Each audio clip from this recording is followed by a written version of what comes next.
Halo, assalamualaikum teman-teman. Kali ini aku memperkenalkan obat herbal yaitu daun mena, di mana obat ini bisa menyembuhkan sakit batuk yang tidak bisa sembuh-sembuh udah lama teman-teman. Sebelumnya kita cuci bersih dulu ya dengan air mengalir. Setelah itu kita cuci bersih lagi dengan air mineral atau air minum teman-teman. Nah, kita remas-remas ya yang kuat ya, biar air daunnya itu keluar teman-teman. Ini dia hasilnya.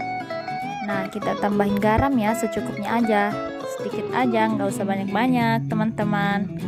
Nah, udah jadi deh, siap untuk diminum.